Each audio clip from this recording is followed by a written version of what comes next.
बिस्मिल्लाहिर्रहमानिर्रहीम।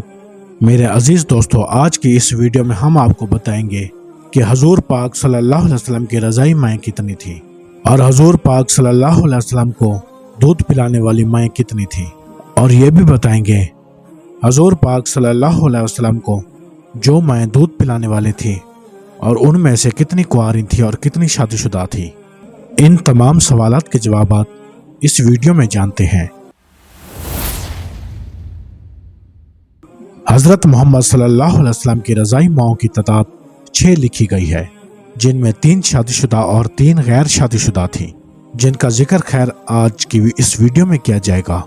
नाज़रीन करामी, हकीकी माँ के अलावा अगर कोई औरत किसी बच्चे की परवरिश और दूध पिलाए तो वह एक इजाफी माँ का दर्जा हासिल कर लेती है, जिसे उम्मे दाज रज़ाई माँ या दूध पिलाने वाली माँ कहते हैं। इस औरत के शोहर को बच्चे के बाप का दर्जा दिया जाता है, जबकि उसके बच्चों को भी उस बच्चे के हकीकी बहन भाइयों की तरह समझा जाता है और इसकी इनमें से किसी से शादी नहीं हो सकती। और इसी तरह एक औरत जिसने किसी बच्चे के 2 बरस के होने से पहले उसे कम से कम 5 बार दूध पिलाया हो, इस्लामी कानून के दिए हुए खसूसी हक़ और अपने दूध के रिश्ते से इस बच्चे की माँ बन जाती है। दूध पीने वाला बच्चा रज़ाई माँ के दूसरे बच्चों का मुकम्मल तौर पर बहन या भाई समझा जाता है, यानी कि ऐसा लड़का अपनी रज़ाई बहन और ऐसी लड़की अपने रज़ाई भाई की महरम होती है। कोई दूसरा मज़हब किसी दूध पिलाने वाली माँ को ऐसा रुतबा नहीं देता। हजूर पाक सल्लल्लाहु अलैहि वसल्लम की रज़ाई भाइयों की तादाद 5 जबकि रज़ाई बहनों की तादाद 2 थी। नाज़रीन ग्रामी, हजूर पाक सल्लल्लाहु अलैहि वसल्लम ने कितने दिन तक अपनी वालदा माजिदा का दूध पिया, इस बारे में 3 मुख्तलिफ रिवायत हैं। पहली रिवायत यह है कि 7 रोज़ तक वालदा माजिदा ने दूध पिलाया। दूसरी रिवायत के मुताबिक 4 रोज़ तक आपकी वालदा माजिदा ने आपको दूध पिलाया।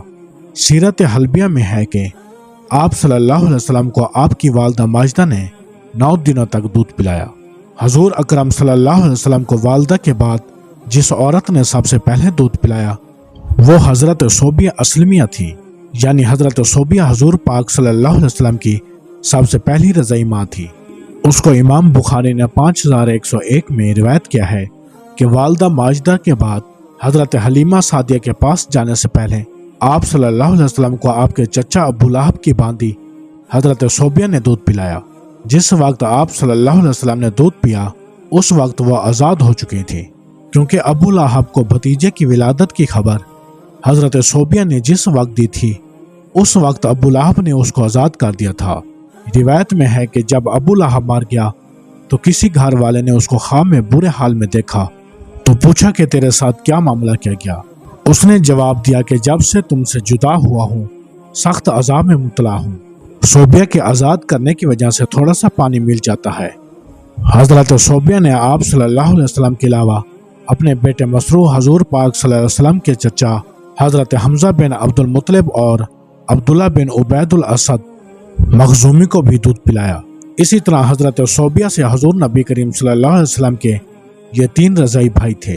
हज़रत के इस्लाम कबूल करने के बारे में मुख्तलिफ रिवायत मिलती है और अल्लामा अल-दीन मुग़तलाई ने मुस्तकिल एक रिसाला लिखकर उनके इस्लाम को साबित किया है, जिसमें उन्होंने ये भी लिखा है कि इब्न हब्बान ने एक हदीस को सही करार दिया है जिससे उनका मुसलमान होना साबित होता है।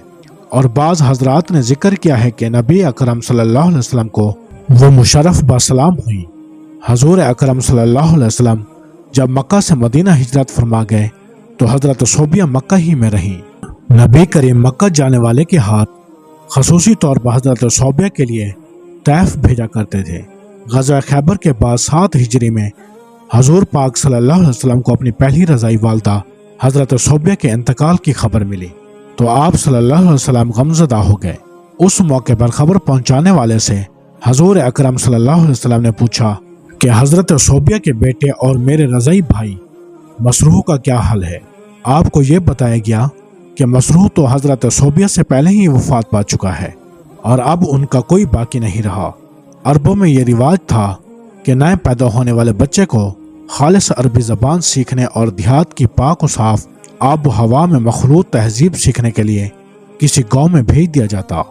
शुरफा अरब में जारी इसी दस्तूर के मुताबिक बनु साद की औरतें शेर खार बच्चों को मक्का आकर तलाश करती اور مخصوص اجرت اور معاوضہ حاصل کرنے کی غرض سے انہیں لے کر جاتی۔ جس سال نبی اکرم صلی اللہ علیہ وسلم کی ولادت باسعد ہوئی تو حسب رواج بنو سعد کی خواتین مکہ آئیں، جس میں حضرت حلیمہ سعدیہ بھی شامل تھیں۔ تمام خواتین نے آپ صلی اللہ علیہ وسلم کے گھر کی خستہ حالی اور آپ کی یتیمی کو دیکھ کر انکار کر دیا، تو حضرت حلیمہ سعدیہ نے اللہ سے برکت کی امید لگا کر اس یتیم کو لے لیا، جو در حقیقت یتیم نہیں بلکہ در یتیم تھے۔ اس مولود کے مبارک ہونے کا احساس حضرت حلیمہ اور اس کے شوہر کو اسی وقت سے ہونا شروع ہو گیا جس وقت انہوں نے اس کو گود لیا۔ چنانچہ اگلے دن ہی ان کے شوہر نے اپنے احساسات کا ان الفاظ میں اظہار کیا، اے حلیمہ، خوب جان لو، بے شک تم نے ایک بہت ہی مبارک اور بابرکت بچہ کو لیا ہے۔ حضرت حلیمہ حضور پاک صلی اللہ علیہ وسلم کی دوسری رضائی ماں بنی۔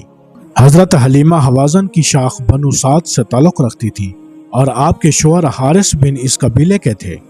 حضور پاک صلی اللہ علیہ وسلم کے علاوہ حضرت حلیمہ اپنے بیٹے عبداللہ اور اپنی دو بیٹیوں انیسہ اور حذافہ، جسے شیمہ بھی کہا جاتا ہے، اور ابو سفیان بن الحارث بن عبد المطلب کو بھی دودھ پلایا۔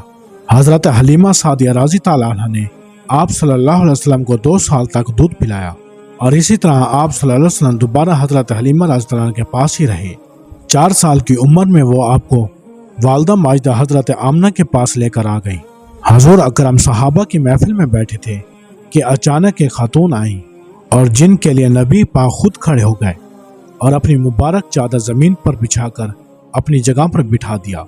صحابہ رسول حضرت ابو طفیل رضی اللہ عنہ کہتے ہیں کہ میں نے صحابہ رضی اللہ عنہ سے پوچھا کہ یہ کون ہیں؟ تو صحابہ نے جواب دیا کہ یہ رسول اللہ صلی اللہ علیہ وسلم کی رضائی ماں حضرت حلیمہ سعدیہ ہیں، اور حضرت حلیمہ کی وفات مدینہ میں ہوئی۔ جنت البقیہ میں آپ کو دفن کیا گیا۔ حضور پاک صلی اللہ علیہ وسلم کی تیسری ماں حضرت ام فروہ تھی۔ سیرت نگاروں نے لکھا ہے کہ آپ صلی اللہ علیہ وسلم کو بنو سلیم کی 3 کنواری لڑکیوں نے بھی دودھ پلایا۔ انہوں نے اپنا سینہ جو نہیں نبی اکرم صلی اللہ علیہ وسلم کے منہ سے لگایا، دودھ جاری ہو گیا، جسے آپ صلی اللہ علیہ وسلم نے پیا، اور اتفاق یہ کہ ان تینوں کا نام عاتقہ تھا۔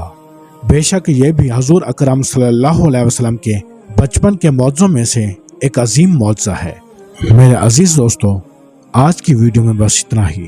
اب چلتے ہیں، خدا حافظ۔